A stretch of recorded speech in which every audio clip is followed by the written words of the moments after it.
The problem this evening is one which I hope that most of you will never be directly involved with. But during many years in which I have been a kind of last resort for troubled people, I've had much too frequent contact with this situation, and I think it's only fair that it should be reported and recorded and preserved for those who need it or have a mind to accept it. We all know that the human being is at great disadvantage in the presence of a mystery. We are able to handle the everyday occurrences with a certain amount of skill because we honestly believe that the adversaries that we face are known to us. We can measure our skill against theirs, and if need arises, we can run away and continue the struggle at some other time. But in a mystery, we are totally disoriented. The average person cannot function too much or too often in the presence of intangible factors. Even a little mystery arising in a family can prove to be most disorienting. Secrets are dangerous things because we have no way of fighting them. We have very little way of fighting gossips and poison pens and anonymous letters. They all involve certain elements of mystery. Things are intangible.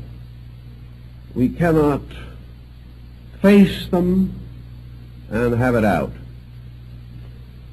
From the earliest time, man had more courage in the day than he had in the night.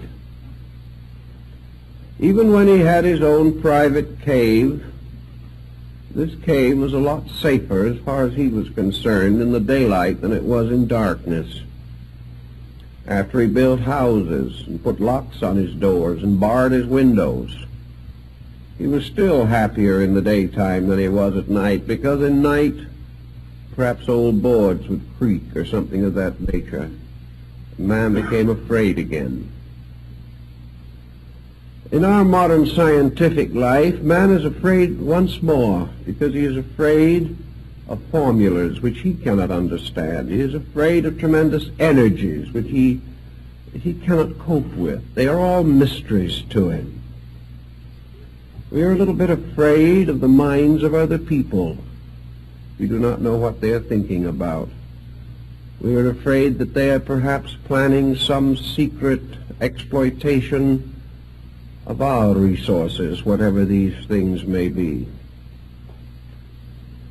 Long ago, man passed through a terrible nightmare, a nightmare of secrets and of darkness and of magic, intensified by a great common belief in the power of evil. The demons lurked in darkness at old crossroads. The fear of spirit possession, the fear of excommunication, of bewitchment, and all these things weighed very heavily upon some of our ancestors. They really never knew how to cope with them. They died as much of terror as of the common ailments of the flesh. So when today we observe the long shadow of mystery reaching into our private lives, there is a certain anxiety. We are not able to cope with the problem effectively. And there are certain questions that I think we all must ask. It has been rather well established by ESP researchers that there are possibilities of a certain kind of clairvoyance the thought transference is very probably a reality and will sometime be standardized, or at least far better understood than it is now. We are more or less convinced that clairvoyance is within the reasonable probability of things, and many different extrasensory potentials are being experienced within ourselves. To a degree, these discoveries are important and useful and helpful, and perhaps they will support our basic idealism or our conviction that the universe is a far greater and more important place than we have ever learned that it was. But there's always this little lurking problem. So we can put it in a very simple words of one individual who spent quite a sum of money to have mental absent treatments. This individual was very anxious that a certain person that they knew should change their way of life. So they hired someone, a practitioner, to go to work on the issue, and after a reasonable length of time, the object of all this attention did make some changes in their way of life, including a will in favor of the individual who came to me.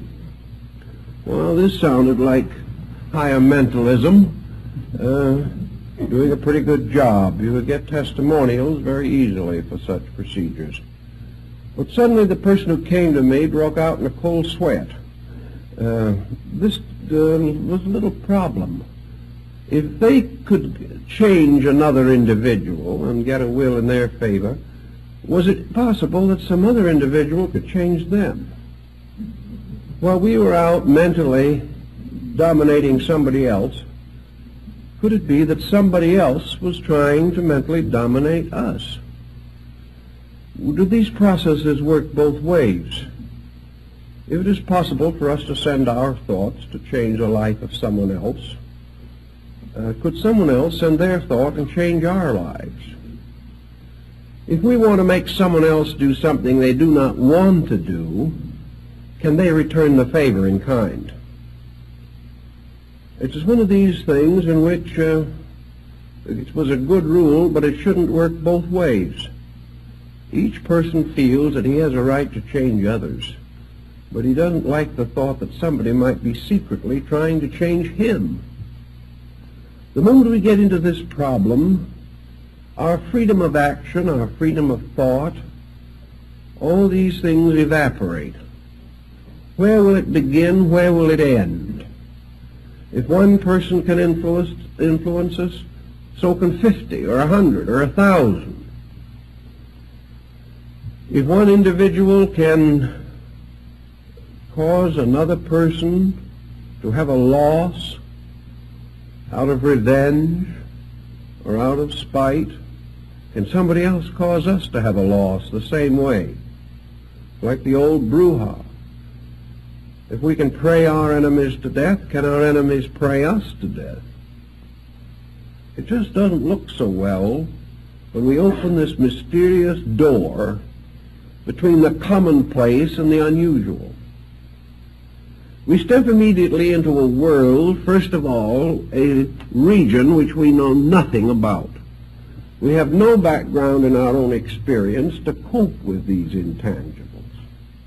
All we have to work with is a tremendous tendency to fantasy in ourselves, an imagination that can get out of hand even with the commonplace, let alone the unusual, and a mind that has very little foundation in any form of essential courage or fact or reasonableness.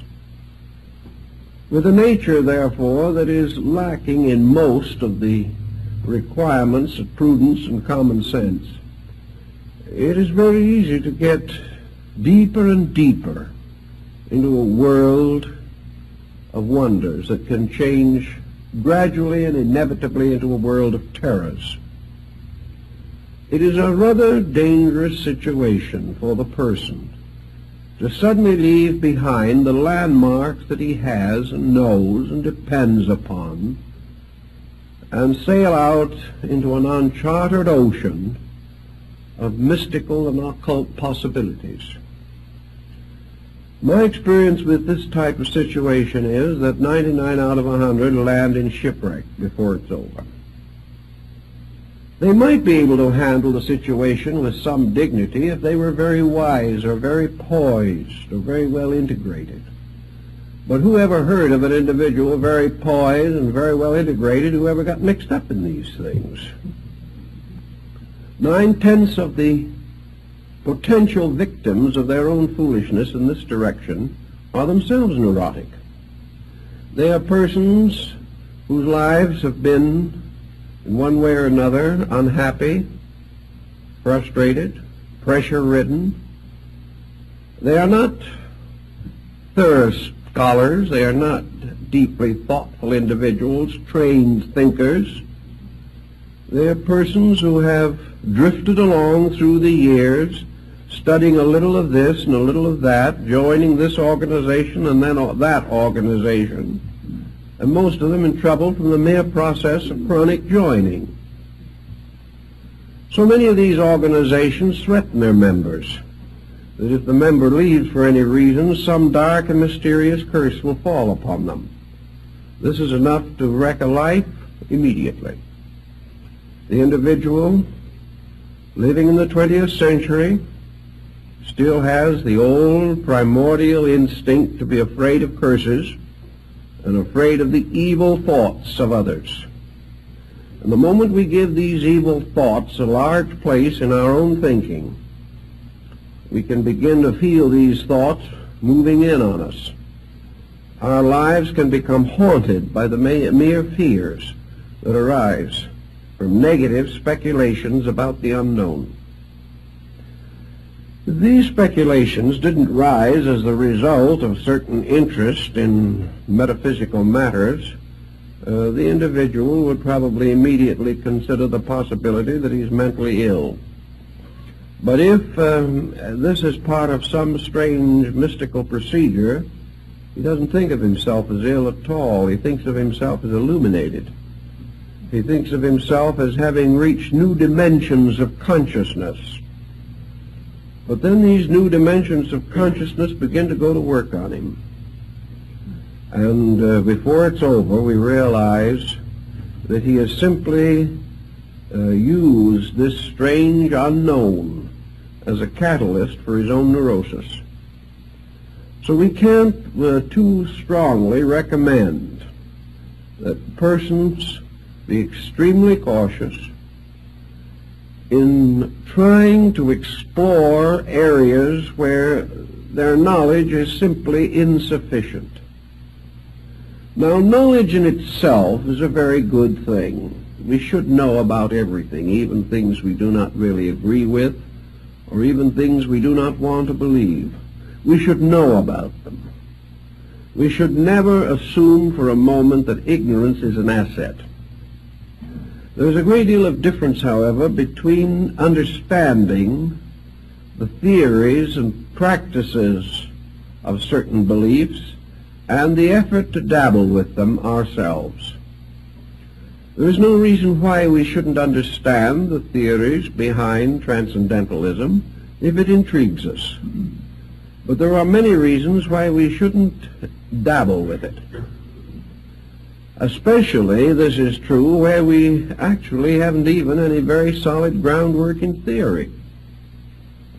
It's one thing perhaps to make some modest experimentation after 20 years of careful study, in which we really have done our own study, not simply taken somebody else's word for it, read a few ancient books or modern reprints, but to approach these things haphazardly, in a strange, childlike faith that somehow we are going to be protected from our own foolishness. This simply does not pay off, except in terms of tragedy. Now, one thing that's not too important at this stage of our thinking is whether all this weird and wonderful world is a reality or simply a psychological condition within ourselves. whether all this magic is a psychic phenomena or a psychological phenomena is not perhaps so important at this point. Regardless of which it is, it has the same effect on us. And when we add to this a certain amount of coincidence, a certain amount of inevitable fortuity, we can build up a pretty strong case for things that can be very difficult if we're not careful. For example, we know that the average person who doesn't feel well will, likely enough, feel better tomorrow. A very large percentage of symptoms, as every doctor knows, are not very valid. That's one of the reasons why maybe a couple of aspirin tablets or something of that kind will permanently remove aggravating symptoms which have no real essential foundation in a true bodily condition or warning. A little fatigue perhaps, a little eye strain, a little tension, and we have a headache. We relax and the headache takes care of itself. It simply disappears. Now, in the same way, for hundreds of years, medicine made use of the bread pill and other simple formulas, the purpose of which was simply to cause the patient to believe that he had been given important medications, and the patient, completely relieved of his anxiety, got well. He didn't really need any medication at all. This is also the reason why so many patent devices during the middle of the last century were so successful, like the magnetic horse blanket and things of this nature. This magnetic blanket had absolutely no magnetism whatever associated with it, but thousands of people reported amazing and miraculous cures. They also announced tremendous results from various herb concoctions and swamp root preparations, the only medicinal element being alcohol. But naturally it gave a certain note of encouragement, especially if the doses were large and frequent. The individual, therefore, if left to his own devices, will very often feel better, at least temporarily. But if an individual who has nothing wrong with him except perhaps a little anxiety mechanism feels that he is being treated for this, that some other person is sending him powerful vibrations, he gets feeling better very quickly, just like he used to get feeling better on Peruna. There was a certain parallel here. And we come finally to really believe that people are doing a lot of these things for us or to us when we're really doing them to or for ourselves. But coincidence also comes in, plays quite a part in some of these things. I've seen it. And in a little while, we come to the conclusion that thoughts are very vital things, that we only have to send a few thoughts around and the whole face of common sense is altered. This goes on for a time. What ends is finally the individual becomes seriously ill with something, and perhaps by neglecting it, in the hope of some other form of magical cure, reaches a point where he cannot be saved at all. These things have their mysterious negative factors that we have to watch for constantly. Because faith is a wonderful thing, but when it's put in the wrong place and the wrong things are believed in, it can be very costly in terms of health and happiness in life. One of the simplest examples of what might be termed magic that man has used from the very earliest time is prayer. Now, prayer can be a very wonderful thing for the human being. It has a tremendous potential for good. And yet so few of us can use prayer unselfishly. It is so hard for us to really be sincere, even in this. If we really believe that prayer is a power, then this power becomes the basis of a temptation of some nature. Power promises us things. And it's very hard to believe in power without trying to use it to our own advantage or to the disadvantage of someone else. I know people who have spent many years praying that misfortunes would come to another person. How we can do a thing like this in the name of God is difficult to understand, but it happens every day. We also have a great number of prayers in which the individual is asking God to take care of things he should be taking care of himself, not waiting for the infinite to step in and correct a commonplace situation that we should all be able to handle. Therefore, we have prayer, which essentially is a relationship with God, transformed into a kind of a basis of a new kind of old age pension or social security. Prayer becomes the basis of the gratification of very commonplace desires. We don't realize we're misusing it. We have the best intentions in the world. But when we start to pray that somebody else is going to let us foreclose a mortgage on them, we're in dangerous ground. We're in very dangerous ground. And when someone stands up and testifies that as a result of prayer they've doubled their income, there's just a little doubt as to whether this is what prayer was intended for. Whether we really have a right to assume that some spiritual force in nature, a force which has as its primary concern the achievement of ultimates, the great infinite patterns of things, should be supplicated every time we have a headache or every time we have an appetite or a desire which we feel needs gratification. This type of use seems to lead us away from the essential integrity of life.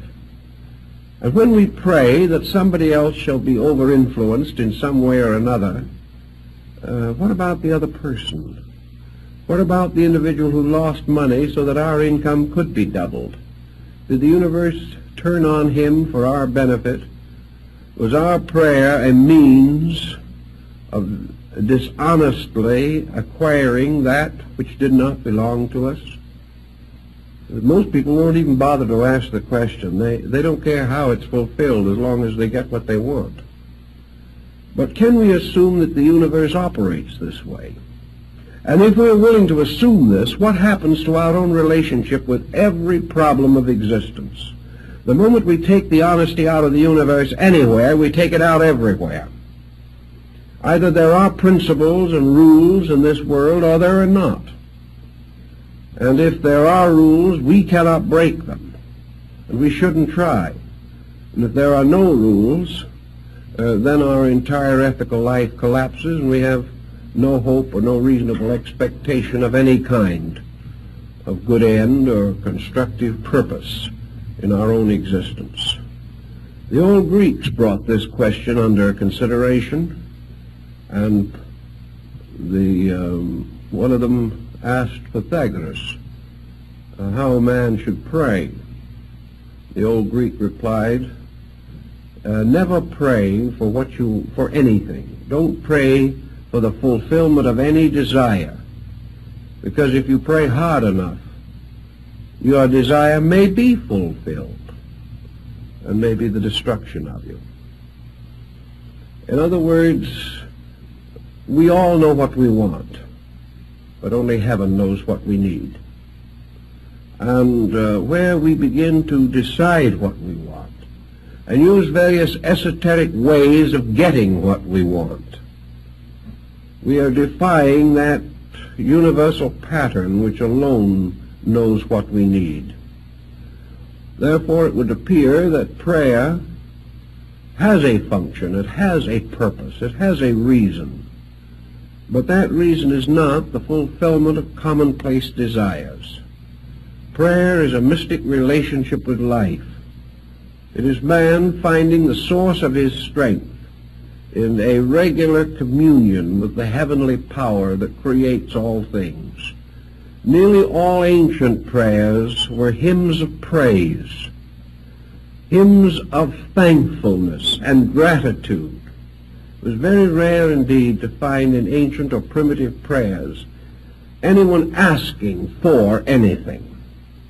It was the person simply stating in simple conviction his realization of the wonders of life, of the blessings he enjoyed, the wonderful privileges that he had. And he gave thanks to heaven for the sun and the moon and the earth and the seasons and the harvest. He was not asking, he was thanking. And prayers of this nature are pretty safe prayers because they do not involve any interference in the processes or order or reason of life itself. One thing I think is very important, whether it be in mentalism or in anything else, in prayer or anything that even seems to suggest a metaphysical factor anywhere in our action, and that is that whatever thought we think, whatever message we send, whatever prayer we say, that let us have at least one regulation on it, namely, let it be beautiful. Let it always be good. Let it always be something that if it so happened that it returned to us, we would be glad that it had returned. That there is nothing in it whatever that could be hurtful or harmful or evil. That we ask nothing of another person, exercise no influence over another person, except to bless them, to wish them well, and to hope them the strength to be themselves. Asking that they do nothing for us, or because we want them to, but asking only that they have the insight and the understanding to live true to their own highest principles. If we are very, very careful to keep ulteriourness out of our thinking, we do not have to live with the consequences of it sometime in the future. But just as we have taken every new and beautiful discovery that man has made and finally used it to hurt man, so even the most simple and beautiful and gracious thoughts that perhaps we start with all too often are twisted around to find some advantage for ourselves or disadvantage to others. In times of war, both armies pray for victory. This cannot be. In all the problems of life, we seek to call upon a divine aid for the advancement of some human concern. And this advancement is nearly always selfish. So another very safe rule in connection with all transcendentalism is to take the self out of it. I think this was the burden of Buddhism. Buddha, of course, lived in India. The Brahmins and Hindus of his time practiced magical rites. They called upon the gods, they invoked spirits, and they did many other things of this nature. Buddha warned against it, as also in Greece did Pythagoras. He warned against it on the ground that all of these rites and rituals had something to do with the gratification of man. That the individual wanted power, he wanted wealth, he wanted security. And even when he, Faust-like, bound some elemental to his services, as in the old legends, it was always in order to gain some gratification for his own ambitions or desires. One of the ways to take the blackness out of magic is to take the selfishness out of it. And in the ancient religions there was a kind of wonderful divine magic, the magic of illumination, the magic of insight and enlightenment. This mysterious and wonderful magic by which man seemed able at times to come into the presence of his God, to stand in the transcendency of the divine principle, to enjoy or to participate in a wonderful experience we sometimes call cosmic consciousness. This kind of a diviner magic, in which self plays no part, is one, perhaps, a form of the transcendent which may be permissible. But the rule, I think, is safe to follow, is that man is in danger whenever he is selfish. And the greater the skill of his selfishness, the greater the danger he is in. And if he uses any esoteric or magical means to gratify selfishness, then he is definitely practicing black magic. And black magic is a magic that perhaps is not so black in itself as that it opens the individual to the blackness of fear, opens him finally to a strange abyss in which he is captured in the very conspiracies which he would turn against others. There can be no ultimate security in anything that is essentially selfish. So when we pray, let us pray as selfless beings, praying for the common good, not even trying to define what that good is, but perhaps building into the concept of our prayer, our meditation, our contemplation, whatever it may be, that wonderful saying, a wonderful statement that seems to be so protective of all good. When turning to God in communion and asking anything of the divine, let us always include that thought, not my will, but thine be done. As long as we do not force will, as long as we do not impose our will upon purpose, as long as we do not stand arrogantly, because our will indicates our conviction that we know and we do not know, as long as we are not arrogant, much will be forgiven us. But in our arrogance, we pitch ourselves into adversity. Always, therefore, our own purposes, our will, our appetites, our instincts, our ambitions must be subservient to the great cycle of laws under which we exist. Man lives in a universe of cause and effect, under the great laws of causality and alternation and harmony and rhythm. Man should not under any condition build into his life any concept which would inspire him to violate law. He should not set himself against natural law. He should ask for nothing that he is not able to earn. And he should in no way attempt to force any condition in nature by which he attempts to evade that which is his natural and proper destiny. If man must pray for something, as Buddha points out, let him pray for enlightenment. Let him pray that the only desire that is desirable is the desire for truth itself. Not the truth we want, but the truth that is.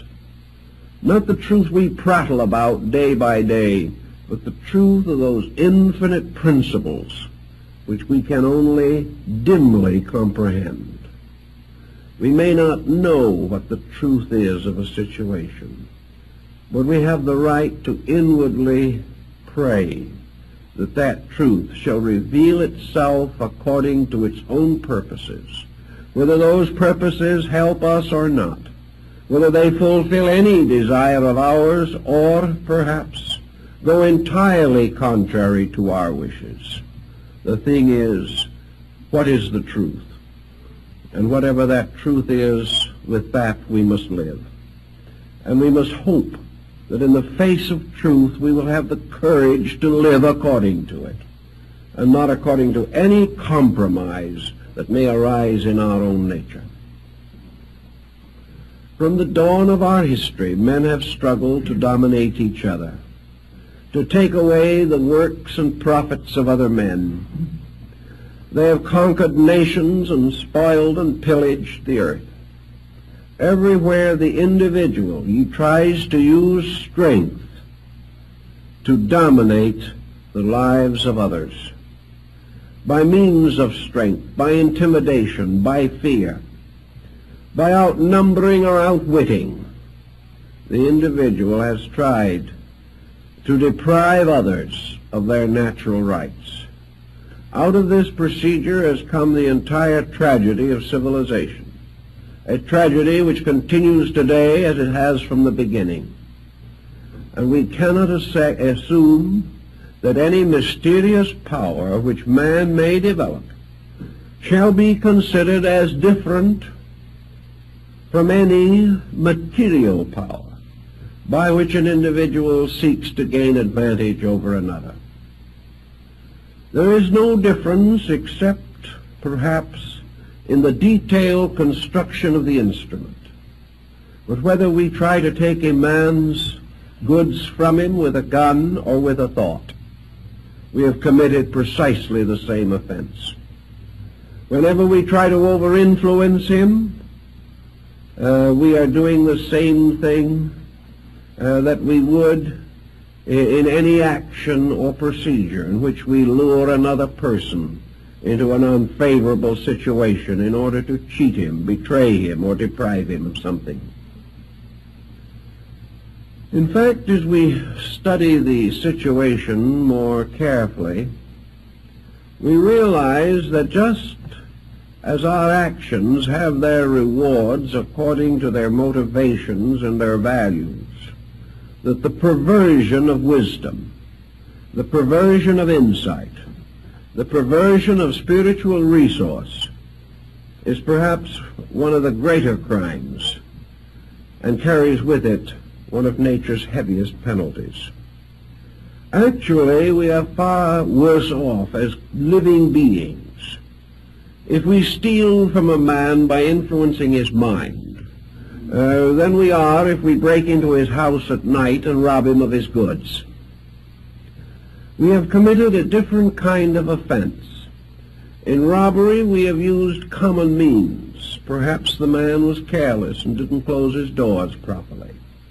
Perhaps also we were using the ignorance of our own lives in which we didn't really know any better. But where we use anything that has to do with sacred matters, anything that has to do with the immediate presence of the divine in any of its aspects, we are committing a peculiar and terrible evil.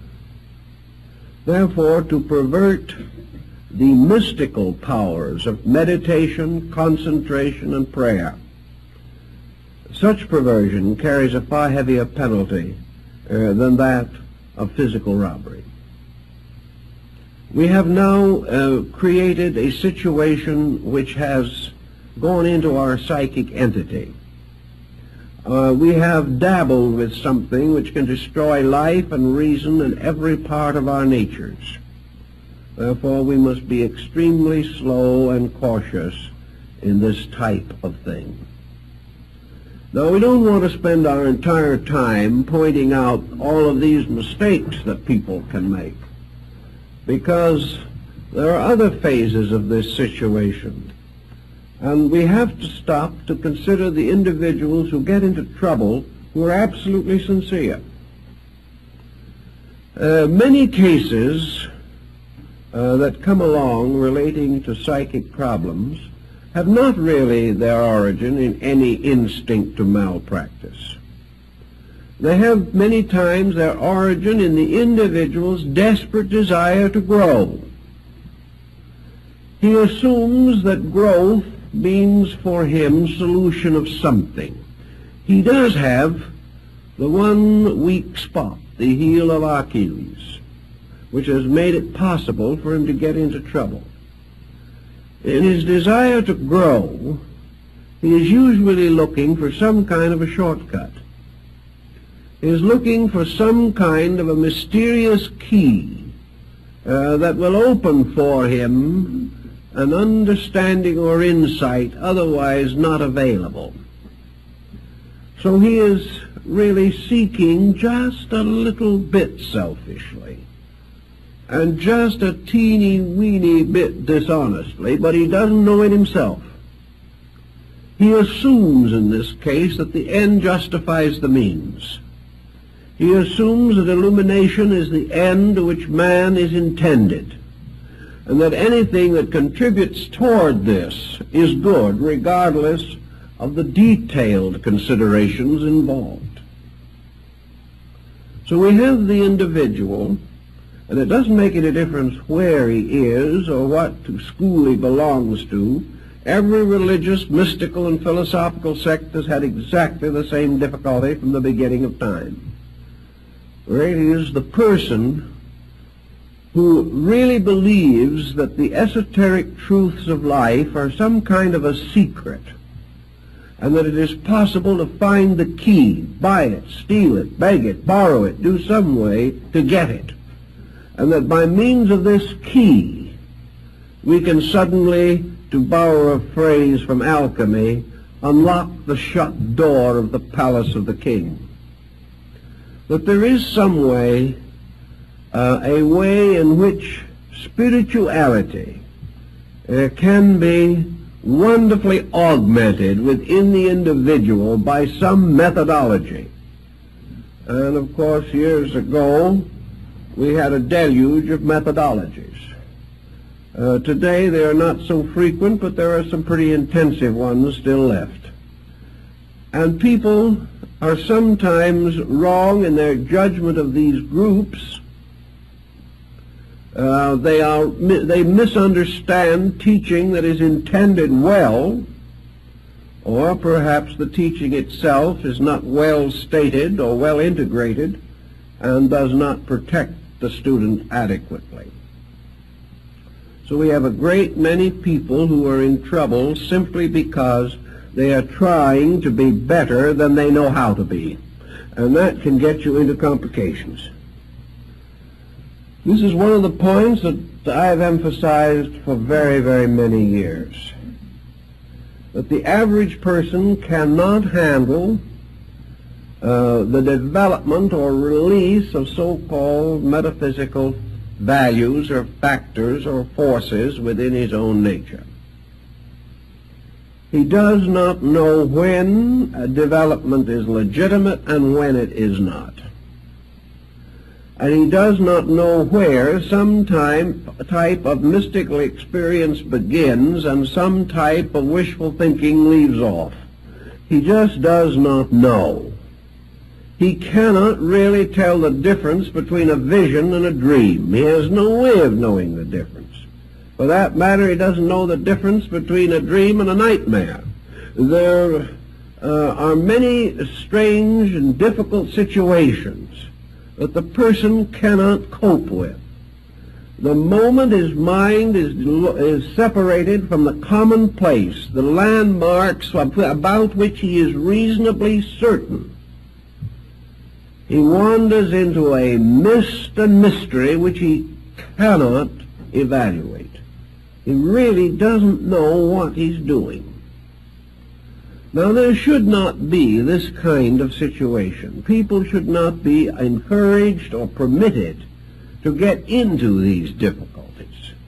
But we can't do very much about it now because the trouble started a long time ago. Back in the gradual collapse of classical culture, the various esoteric arts and sciences of the temples were profaned. These secrets were brought out. Initiates broke their obligations, or some even under torture confessed or described things which they should not have discussed. In any event, little by little, what used to be a very carefully guarded way of life became available through the dishonesty or the treachery of members or novices in these subjects, and the old mystery sciences came into the common possession of mankind. Of course, some good was accomplished. It wasn't all bad. For from the temple we got mathematics and astronomy and chemistry and music, geography and history. Practically every science we know was originally part of this secret wisdom. Those sciences which we could turn and apply to the common advancements of mankind have helped, but because they were advanced without the obligations of the ancient temple, most of the secular branches of knowledge have become utterly corrupted, and all knowledge is now used selfishly. Whereas in the older times, the obligations were such that the possessors of knowledge were bound to right use. This no longer exists as a general policy, unless the person by his own high morality makes a voluntary obligation. But some of the other more secret and mysterious arts were brought out of their ancient symbolisms and from the early sanctuaries of the mysteries. Pandora's box was opened. All types of psychic and magical phenomena came to be a little better known and a little better understood than was wise. But the great over-science of which it was a part, the great dedications to the temple which once protected it, the long periods of purification and preparation which once led to the revelation of it, all of these guards and protectors were lost. And the individual was in much the same condition that we were when we discovered nuclear fission and had in our hands the greatest power that man has ever materially possessed, and practically no ethical structure to direct the use of it. This was a situation that was rather serious. And as far as the private citizen is concerned, the esoteric arts are just as dangerous as nuclear fission. He can get himself into a private dilemma just as easily as the world could be forced into a dilemma by an atomic war. But without the guides and guards around these practices, we developed a whole series of popular systems by which the individual really tried, quite sincerely, to advance his own internal life.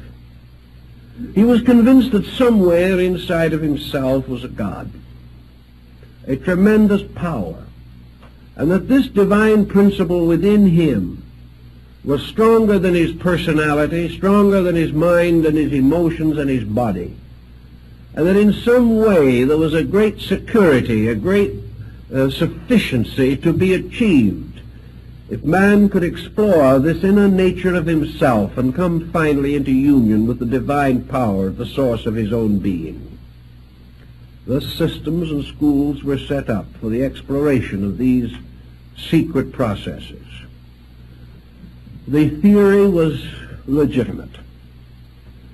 The procedures were to varying degrees legitimate. Some quite definitely had strong good points. Others had very few good points. Many of the names that were used to identify these systems were ancient, honorable, belonged to great schools of the past. Some were out of fabrications and profanations of the mysteries. Who knew? Who was able to tell which was genuine and which was not genuine? Not 1 in 10,000 who became involved in these various procedures. Everybody had to believe somebody, and most people believed the wrong people. So we had more trouble. Trouble because of sincerity, finally, but trouble because sincerity was not very smart, not very wise in its attitude toward these matters. Every day, whenever a new system comes along, there's somebody who jumps into it gets himself into trouble, and gives the whole theory a bad name. Always the same problem is involved. Every great system of enlightenment the world has ever known has accepted the essential inevitability of universal law. The great disciplines of the mysteries were based upon the law of cause and effect, just as much as the most common occurrences of living. And all of the great steps and stages of the development of man's inner life, these degrees of development were the results or effects of causes, and the causes had to be right, and they had to be exact, and they had to be complete, or the effects would not be what was required or expected or hoped for. So in the whole theory of man's spiritual growth, all growth arose from the unfoldment of personal integrity. The beginning of all mystical discipline was the purification of the individual's life. Purification did not mean to imply that the individual could get nowhere unless he was spotless. Purification meant that the search for reality had to be genuine. It had to be real. It had to represent a dedication to principle. It certainly had to mean that the common difficulties which beset us have to be met and understood and fulfilled according to the workings of law. So we have today a great many people who are trying desperately to develop certain extrasensory perceptions. Most of them get in trouble. They get in trouble for many reasons. First, because they do not understand how to develop anything. They have to hope. They have to pray. They have to follow some strange, mysterious pattern and have some kind of faith that it will work. Many times, of course, they are following patterns given them by others. And here we frequently hear the wonderful accounts of the secret instructions that folks have received. And many of these instructions are appalling. They represent the most colossal ignorance and effrontery on someone's part. I've checked a great many of these wonderful revelations of how to develop extrasensory powers, how to become an adept in 5 or 10 lessons, how to look through solid walls and see what's going on the other side, how to multiply the family fortune, make friends, influence people, dominate situations, almost anything you want. But even apart from these, which some folks are a little too smart to fall for anymore, there are these mysterious procedures which are supposed to be shortcuts to the infinite, by which the individual is all the quicker and the more simply directed to some type of illumination or mystical experience. I have tracked down a great many of them. Sometimes they're in pamphlets and literature, sometimes they're carefully guarded secrets, communicated only from one person to another under the most direful obligations. But where did they come from in the first place? Where do these instructions originate? And I have checked a great many of them, and nearly all of them begin in somebody else's psychical aberration. That is the 100% causing ground for most of them. You finally get the individual who apparently was the pioneer in this particular form of the matter. You pin them down as to where they got this secret discipline that was to save the world. Who told them? What secret or ancient society did they belong to? Where was the line of descent on this knowledge? Where did the information come from? In almost every instance, this information was something that had been given to them in a dream, in a nightmare, in a bad moment of some kind. Often it was nothing but a slightly twisted paraphrase of something they had read. But they hadn't consciously taken this thing they had read and passed it on as their own. They really hadn't. But they had been reading about it for some time, and one night they dreamt about it. And it got a few extra flourishes in the processes of the dream, and the next morning a new religion was born. And this is how it started. And people, quite convinced of the sincerity of the source, and the person at the beginning probably actually rather sincere. Everybody in trouble within 6 months. Because the situation was not bona fide, there was nothing. The only way in which the individual could get anywhere with the instructions he was receiving was to develop so powerful an imagination that he had hallucinations of progress relating to himself. He could imagine himself to be illuminated. In fact, if he was real good at it, he could have a dream somewhere also, in which the cosmos opened up and he found himself seated in the midst of the infinite. But the whole thing ended up in a dream. It ended up in a strange, negative, psychic situation.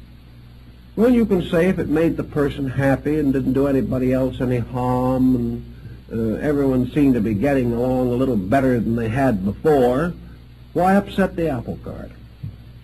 If that's what they want to believe, that we live in a land where you can believe almost anything you want, why not let them go on believing? Well, if it went along nicely like this and everything remained happy, that wouldn't be perhaps so bad a situation. But it never goes that way. In a very short time, the false doctrines, the false ideas, the stupid situations that arise begin to create complications. The individual who thinks he is illumined insists on illuminating other people. He doesn't know much himself, and by the time it passes on to a number of others, it's worse than when he got it. He begins to have pre-warning of various events. He frightens people to death. He has visions of what is going to happen to the universe, the political system, and the neighborhood. This becomes very complicated. And also, little by little, he becomes a metaphysical aristocrat on his own part. There is this note of infallibility about him. After he's had this a little while, he loses his family, his relatives, and his friends, who cannot put up with this concept of an infallible person who is making as many mistakes as he ever made, but isn't admitting them anymore. The individual suddenly discovers, or doesn't discover, but others discover for him, that he has stepped out of the stream of life's experience.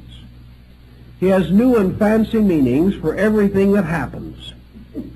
These meanings are no longer of any use to him in helping him to grow. As one individual told me, he said, "Why should I experience how to grow? I've already reached perfection." It's a marvelous way to feel about things. But as far as this person was concerned, they were the only one who had the slightest suspicion that they had reached perfection. This same person who was perfect was the same grand old gossip they'd ever been. This person had the same antagonisms, the same prejudices, the same fanaticisms that they had always had. Their temper was just as bad as ever. The only difference is that they had the same faults, but now they were blind to them, and this is no improvement. Or, as one individual explained to me, who had a certain rather bad dispositional problem that they had worked with for a number of years before they had become illuminated, I asked them how they were getting along with this old problem that they had been fighting with for years, and they looked at me rather scornfully and assured me that a nasty temper was one of the proofs of advancement. How foolish can you get? And they believed it. Little by little, all perspective was gone. Now, this isn't helpful. The individual keeps on going along this way until a situation arises in which they come face to face with an emergency, in which the only solution would lie in the fact they were what they thought they were. That they did possess sufficient insight and understanding to solve a major issue. When this emergency arises, the issue is not solved because they haven't what it takes to solve it. Sometimes there is a very bitter disillusionment. It's a horrible thing to suddenly wake up and realize you've been studying for 20 years something that isn't so. Very discouraging. Also, that in the moment when all these things were supposed to produce their miracles, nothing happened. There are these bitter and painful experiences.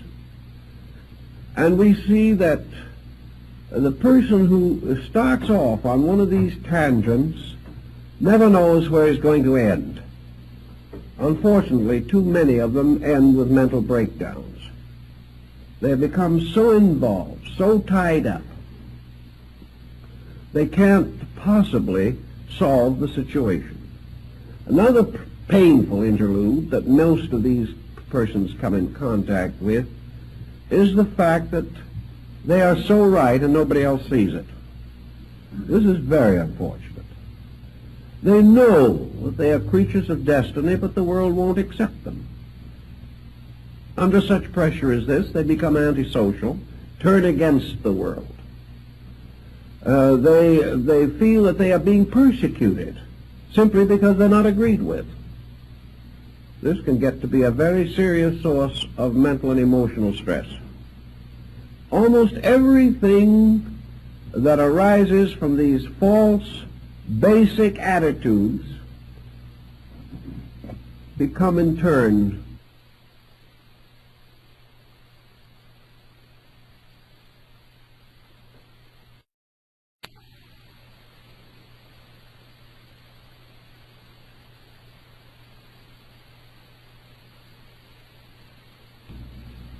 almost everything that arises from these false, basic attitudes taking the life away from the simple dignities, the simple humanities that make things valuable. If, therefore, you are not careful, you can get into trouble. Here's another general phase of the matter which also has its problems, and that is the effect upon health. We've spoken about a little about the emotional and mental stress of these situations. Now let's speak about the physical, the possible damage that is done physically as a result of some of these procedures. Nearly all metaphysical practices involve a certain amount of stress. They create various kinds of fixed tensions of one kind or another. Most forms of concentration will do this in time. The individual, whether he realizes it or not, subjects his nervous system, particularly the autonomic system, to a tremendous amount of stress. The moment the confusion is set up in our relationships with life, the nervous system begins to flutter. Because the nervous system is very close to fear, anxiety, uncertainty, unreasonable hope, and the ups and downs of 1 minute of despair and the next minute of exaltation, the individual believing everything one moment and nothing the next moment, more or less disoriented much of the time, and becoming more and more hypersensitive, more and more defensive, because he is increasingly misunderstood by everybody else. Little by little his life becomes miserable, unhappy, unadjusted, tension-ridden, stress-torn. And in a very reasonable length of time, the physical situation begins to reveal itself. It is very hard for the person to be under fear, anxiety, or intense imagination without punishing the bodily structure too much. So these people begin to experience lack of normal body functions. Respiration may become erratic. Various forms of tachycardia may develop. Elimination may get very bad. And most of all, we have the person who develops what I have often referred to as psychic flutters. This is an ailment in itself which is almost uniquely due to psychosomatic symbolism. It is the gradual development within the personality of strange, unexplainable miseries, as we used to call them, particularly in the Deep South. They were often referred to as miseries, sometimes a little further north as agonies. But in any case, they were difficulties. Where most persons who have these psychic problems report strange feelings. They report motions moving inside of them, something like nerve filaments crawling under the skin. They describe something resembling the grand symbolism of the menopause. Almost any mysterious, eccentric, uncomfortable, distressing feeling. They will have all the cold chills and hot flashes there are in the book. They will feel things moving up and down their spines, think their eyes are crossed, have trouble in swallowing, strange, mysterious moving migraines in various parts of the body. They will develop symptoms of arthritis one moment and of arteriosclerosis the next. They have many of them. But they are suffering from palpitations, flutterations, and everything you can think of. And they are sure, almost certain, that these different things all indicate the presence of some kinds of strange entities that are creeping up at them when they're not looking, scratching them when they're trying to relax, whispering unpleasant words into their ears when they're trying to sleep, tormenting their rest with dreams and visions that are not nice and not pleasant, and creating every kind of a nerve reflex that people do not enjoy. This is a very common group of symptoms. I could list hundreds of related symptoms in this area, but I think we have summed it up sufficiently to point out the general theme. To these people, all of these symptoms seem to signify the presence of some other entity, being, force, nature, or substance affecting them. Perhaps they think that some of these mysterious feelings are other people's thoughts bouncing off of them, or something. But as always, this type of thing begins to develop.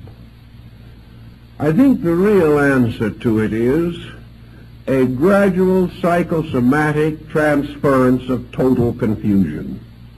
the individual has lost completely orientation. And perhaps we can imagine that the nervous system, under such complete psychic breakdown, simply loses its own rhythms and its own orderly processes and begins to take on some similitude of the prevailing lack of organization and integration. In any event, we find that a large amount of psychic phenomena ends up with this. Sometimes it gets so bad that there seems to be very little you can do for it. The one thing that might help you can't do in the majority of instances, and that is get the individual to change his own mental habits. By this time he is so convinced that he has no power over the situation that all he wants is a sorcerer to get rid of demons for him. He doesn't have any realization that these symptoms indicate the breakdown of his own natural integration. He is not mentally ill. He is physically disturbed, symbolically.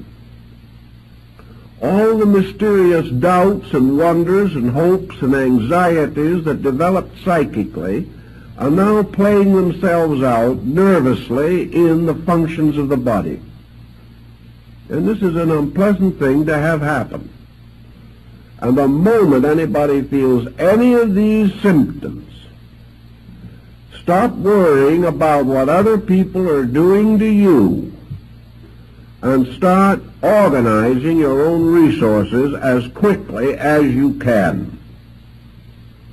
By organizing your own resources, I mean simply get your mind on practical, workable levels of action, train your thinking, control your emotions, find natural and reasonable outlets, and get your mind off of being spiritual. Because if you don't, you're going to have more trouble. Obviously, an individual in this condition is not spiritual. Therefore, whatever method has been used to get into trouble is not the method they should be following if they wish to become wise. So there's no use continuing the present policy. It is obviously wrong, or the individual wouldn't be in trouble all the time. This, again, is a problem that affects good people. People who have tried very hard, but who have lost a certain sense of security. They have been thrown out into a universe that is too big for them, and they weren't smart enough to swim to shore as quickly as possible. And most of these people must learn to swim to shore and to start all over again in the effort to establish a basic groundwork for self-improvement. We often find that other factors do contribute to this situation. Nearly every religious organization and most people involved in them become gradually more or less unnatural in their personal ways of living. They get into trouble this way also, unfortunately. We have all kinds of trick diets. We have all kinds of special exercises. We have individuals forcibly removed or deprived of the common expressions of life which have been theirs over a period of years. We find them gradually developing various frustrations on the ground that the more frustrated they are, the more spiritual they are. This is a good way to get good and sick quick, because the human being cannot take these inconsistent procedures without having some background for them. Now, it is true that every so often you will find a hermit or an old saint in legend, lore, or actual history, perhaps, who has gone away into the desert, or into the mountains, or into the forest, and there built his hermitage, and has lived peacefully and quietly apart from the concerns of man, and has practiced his Tao or his Zen or his Yoga for half a lifetime in perfect peace and tranquility. Nothing unfortunate ever happened to him so far as we know, but sometimes we're not quite sure how far we know. But at the same time, the rumors are that he's done well. Now this is all right. It's quite understandable. There are people like this in every human society. There are individuals who are born for the cloisters and are never happy till they go there. There are people who have always wanted to live strange lives of unselfish dedication to other people. They're really most content in some field of religious service. They have no strong attachments to worldliness. They find material living uncomfortable and unpleasant. They do not want to run away into doing nothing, so they would rather live in a dedicated service to some cause. And many of these people are very useful, and they do wonderful jobs. But they are generally useful and do well under the strong supervision of a system. And they become teachers of the young, or nurses of the sick, or guardians of the aged, or something of this nature. But they live and function, and their religious life is dedicated to rather practical, commonplace labors, which they perform in the name of their higher spiritual ideals. This, in many instances, works out very well. But to take everyone, to take people from here and there and everywhere, and impose these kind of restrictions on them, will most certainly end in psychological and probably physical disorder. These people are not so constituted that such a program is reasonable or practical for them. This is what happened in the development of Buddhism, where the southern school divided from the northern school. The southern school taught distinctly and definitely that there was only one way to achieve illumination, and that was to leave the world completely, utterly, and immediately, and never come back again. To turn from the common life to the robe, to give up every possession, to give up every attachment, to give up every worldly attitude and even every worldly responsibility, and go out with a begging bowl and one small square of cloth, and keep on wandering and meditating until consciousness or death ended the procedure. This was not, however, the Buddhism that gradually unfolded the great arts, the great cultures, the great mystics and idealists of the Mahayana system. Man gradually came to realize that somehow the great spiritual truths had to be brought within the range of his common life. It became necessary for him to think of the way of liberation for the householder, that the father and mother with children and family and business had to have their part in this great pattern of enlightenment, that it wasn't to leave everything and to depart into the unknown, but in some mysterious way to increase in grace, insight, and understanding every day, to find in the commonplace the source of enlightenment and inspiration, and also to realize that for the majority of mankind, simple idealistic devotion to principles was the wisest and best way to grow.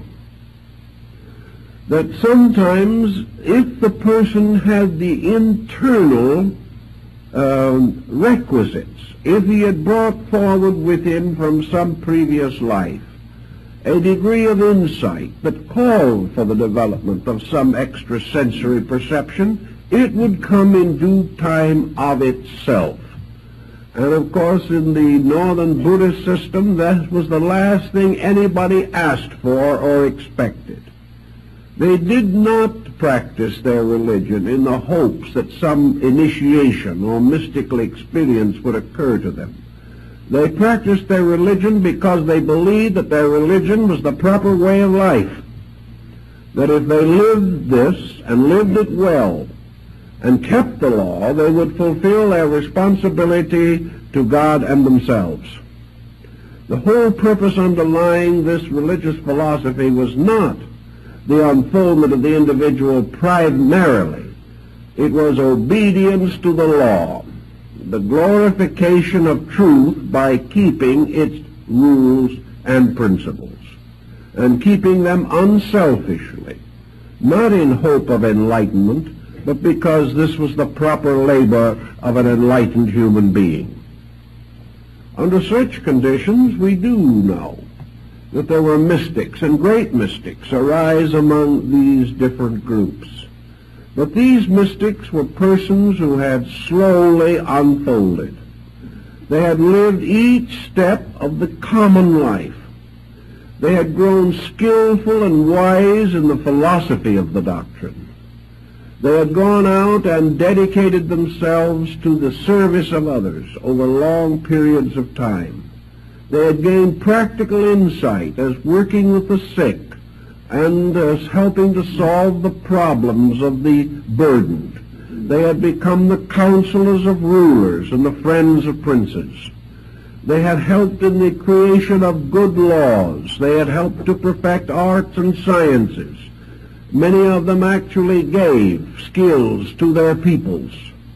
And Kobodaishi, who was one of the great monks of the Shingon-shu in Japan, is accredited with having given almost as many inventions to the Japanese people as Leonardo da Vinci gave to Europe. A tremendous genius in his own right. He was not a person who had simply decided to be spiritual. He had worked and labored and studied. He had lived with the wise. He made the long and at that time dangerous journey to China in order to come closer to the great seats of the doctrines. He was a master of knowledge, one of the most perfectly informed men of his time, and still regarded as one of the most enlightened men of Asia.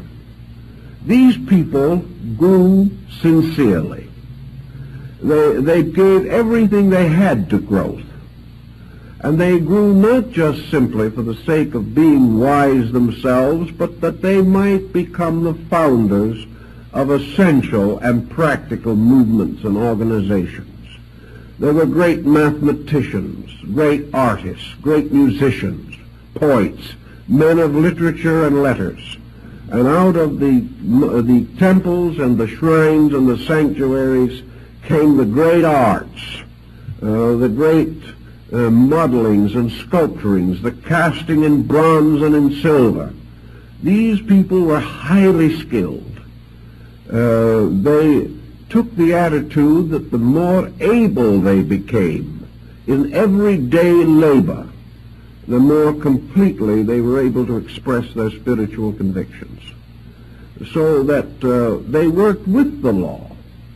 They became better, realizing that the reward of being better is to know more.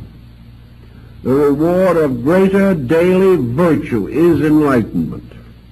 That there are really no tricks in this thing at all. By the time they reached the point, as in Zen-shu or in the Shingon-shu or Tendai-shu, where certain esoteric disciplines were recommended or given to them by their teachers, these disciples were so well grounded in every principle of ethics, in their knowledge of the universal structure and the operations of all the laws of nature, that it would be virtually impossible for them to make a mistake. They had all the groundwork in, all the principles thoroughly established. Usually in Zen, not much of an esoteric nature was divulged under 20 years of discipleship. And that discipleship was more rigorous than anything that we can imagine.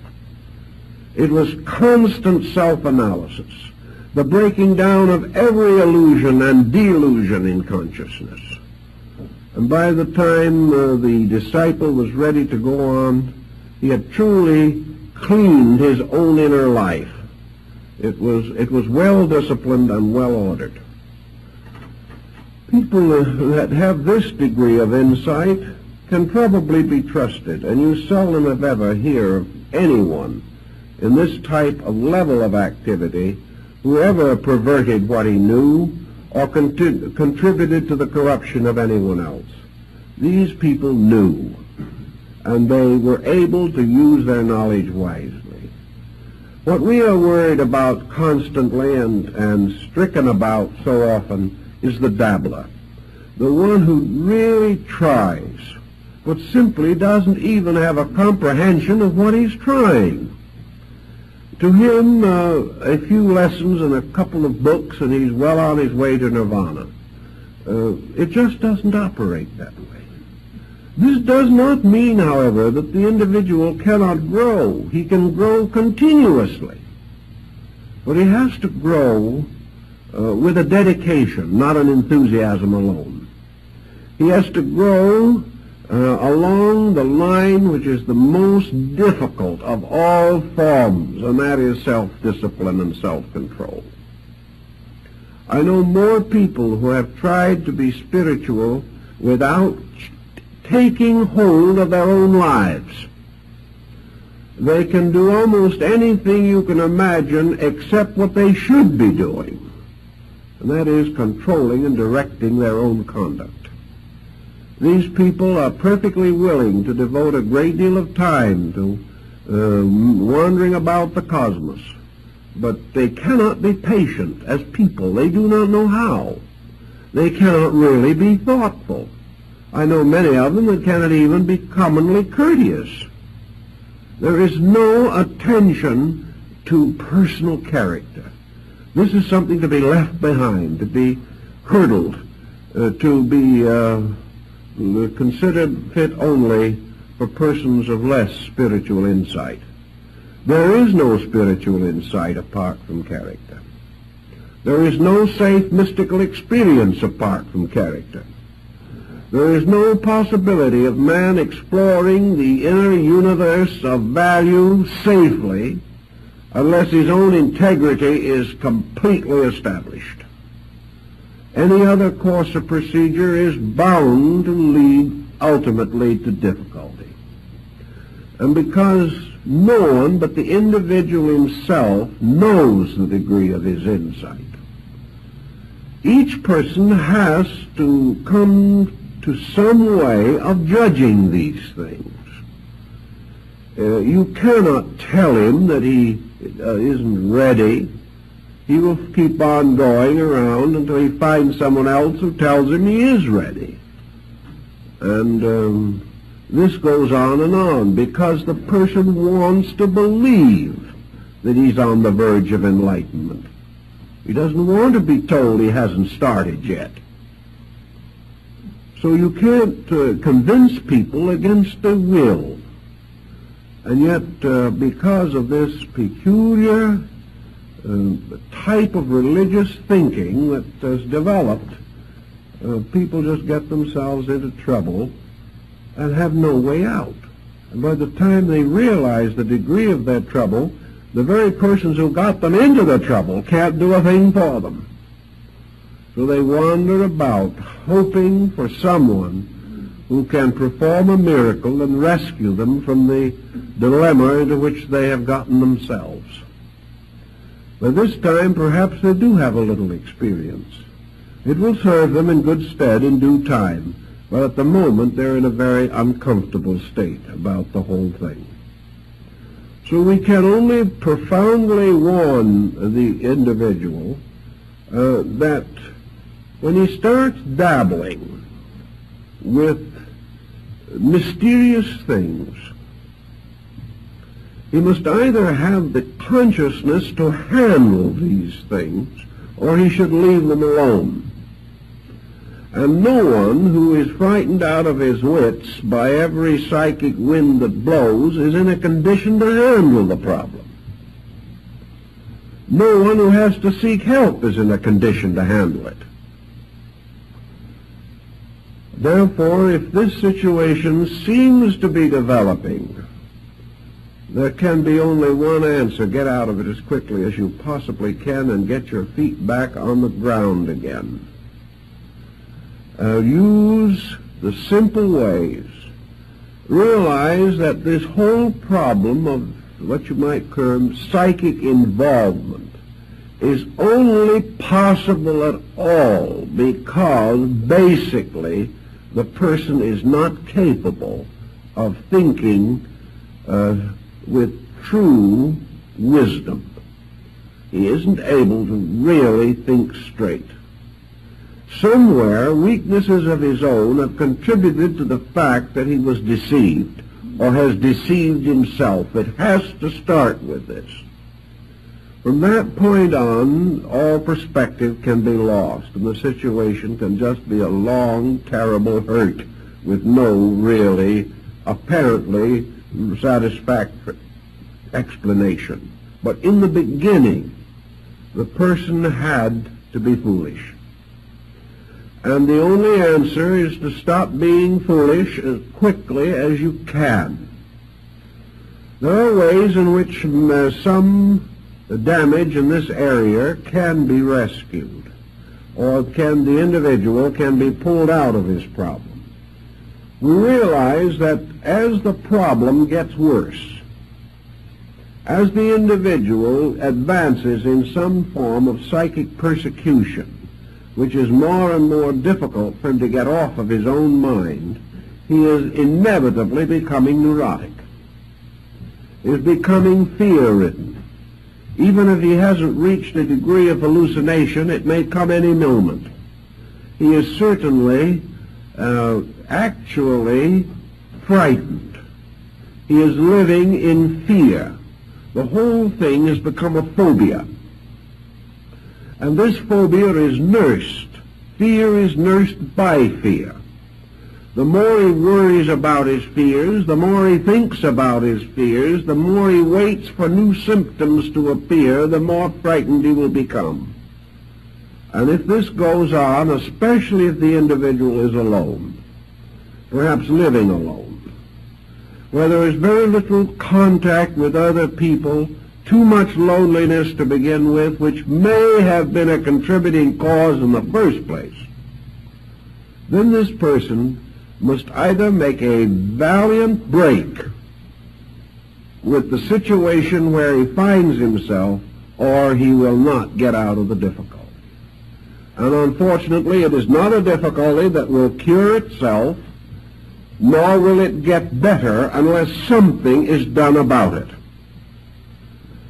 Realizing, therefore, that as in the case of nearly all forms of neurosis, which may come from other causes, there is too much self-attention. The mind and emotions are focused upon the dilemmas of the self constantly. This means that little by little it becomes a 24-hour vigil of psychic self-defense against the unknown. The individual doesn't dare sleep. He doesn't dare do anything because of this constantly increasing pressure of fear, a pressure that is usually accompanied by psychosomatic symptoms that seem so real that there is no way apparently of explaining them except to assume that the psychic persecution is real itself. Under this combination we have a hard, vicious circle which is extremely difficult to break. The best way that we can solve it is by starting out with the assumption that a pattern is no stronger than its weakest link. The situation is a pattern. If we can break it somewhere, we perhaps can break it everywhere. If we can put new factors into the problem, or take old factors out of it, if we can shift the point of view, if we can change the psychic chemistry in some way, then the individual may be able to handle it himself from there on. So we have common things that we try to do to help people in this type of problem. We try to find out anything that they are doing that is unnatural, unreasonable, or likely to contribute to the trouble. If these people are starving themselves to death in the name of religion, we suggest a square meal, but that it be taken slowly, because otherwise they may have dyspepsia. If these individuals have been practicing some form of syncopated breathing or something of this nature, they must stop it, or the situation will not change. If these people have left the world because it is so materialistic and so unspiritual that it is constantly hurting their very, very subtle etheric bodies, we suggest strongly they go back in the world and reestablish contact. That they've got to get out and get back in those good old low vibrations again, because the high ones are killing them. If these people have no interest in life whatsoever except waiting for the next psychic phenomena, we strongly recommend other interests. And we particularly recommend some form of activity which disciplines. If these people are retired on an income or are divorced and living on alimony and don't have to work, they're in a especially bad spot. These people have to decide that they have to work. They have to come to the conclusion that no matter what they have or how much security they enjoy, they will destroy themselves if they are not usefully occupied. We find then the importance of these people training some part of their natures. And the result shows how badly this training is needed, for so frequently these people are completely unable to take up any line of self-discipline without a massive struggle. These individuals cannot go back to school and take some adult education work. It's too monotonous. In other words, they cannot say to themselves, I expect to do this and I will do it. It's part of the very evidence of the trouble they got into. But you've got to get them out of it. They have to have new interests, new activities, practical outlets. They have to take up studies. They have to discipline themselves. If you want to play the piano, you discipline yourself. If you're suffering from a bad psychological or psychic condition, if you're unable to control these vibrations that may or may not be entities, it is simply because of lack of discipline. If you will discipline yourself somewhere, it will show all over you. Therefore, if we can get this individual who has never made up their own mind clearly on any subject in their entire lives, but who thinks they're just on the suburbs of heaven, if you can get this individual to go out and study music for 5 years, doing scales for the first 3, and insisting that their own hands and their own minds will do this, or if you can get them into a group of Sumi painters and make them learn to make circles and bamboo joints on paper with black ink for 3 years before they're allowed to put a leaf on them, these people get well. Why? Because they have suddenly learned that they can make their minds and emotions do what is required of them. The person becomes positive. He has some accomplishment. He has some ability. It usually takes from 1 to 3 months for a discipline to become a fascinating thing. The first 2 or 3 months, it is drudgery. But if a person really has some qualities within his own nature, he will develop a growing interest in the new things that are of interest or value to him. So if he can hold on for 2 or 3 months, the subjects will probably take over a large part of his habit mechanism. He will then go on and find that he has learned how to learn. If he will do this and gradually develop disciplines, he will then be able to turn these disciplines to the direct problems that are probleming him. He will be able to turn these disciplines to fear.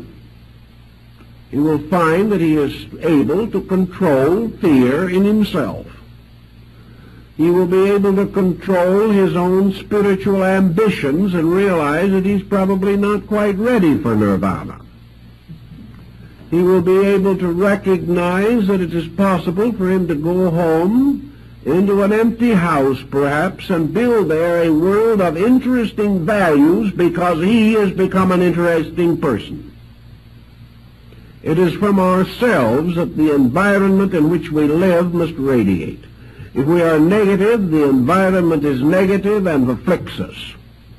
If we are dynamic in ourselves, the environment in which we find our daily living becomes itself a dynamic source of inspiration. Everywhere the individual achieves his spiritual integration by becoming master of his own instincts, appetites, impulses, and fears.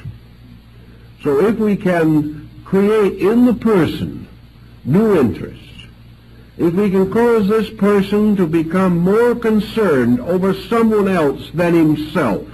I've known 2 or 3 cases of this spiritual problem in which the individual was suddenly transformed by an unavoidable responsibility. They suddenly realized they had a duty that had to be performed. They rose magnificently to this responsibility, and the psychic problem vanished instantly. But there has to be something bigger than our fears. If we start correctly with our philosophic growth, truth is always bigger than our fears. But too many people live in a universe in which truth is lost. The moment we stop believing in forces of evil persecuting us for no reason, we have betrayed our own faith in the universe. There is no other answer. But we do not know this. We can't think it through anymore. We have lost our perspective. We are simply hurt. And where we are hurt, there is no justice. We have to restore these values. We have to straighten them out and build again a pattern of positive conviction on which we can live. If we can voluntarily reassume responsibilities that we have attempted to avoid, this will also help. It's like the young man who comes in to me and he says, I'm not getting any discipline at home. I'm now graduating from high school. I think the only thing for me to do is to commit myself to the Navy for 3 years and see what they can do with me. The man says, if I don't do this, I will never be able to discipline myself. So perhaps for this young man, the Navy is the perfect thing, because at least he will come out being able to say yes, sir, and no, sir, which is more than the average person can do. He will also know that when an order is given, he will obey, which the average child has not discovered. He also realizes that he's part of a team, and that if he betrays the team, he is pretty much of a skunk. In civilian life, we don't know this. I have known several instances where young men have done this and have come back a credit to themselves and their families, who would otherwise have been on the street and probably in delinquency from lack of discipline and direction. So where we have a person who finds himself slipping into a negative psychic condition, we have the same thing. Put yourself under discipline. I doubt if the Navy would be interested, but there are other things you can do. You can create your own discipline.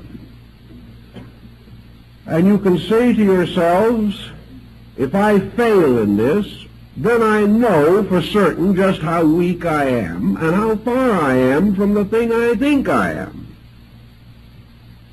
Get these things very straight and very firm in ourselves, and we can generally defeat this psychic problem even after it settles in. But we can never defeat it by trying to use magic against magic. For the bigger the invocations and formulas and charms we make, the bigger the other side makes. And if we have the super charm, they have the super charm, and so it goes on to infinity. Because we are dealing with a thing so abstract, so elusive in its own proportions, that we really never know whether we have one or not. Under these conditions, the only answer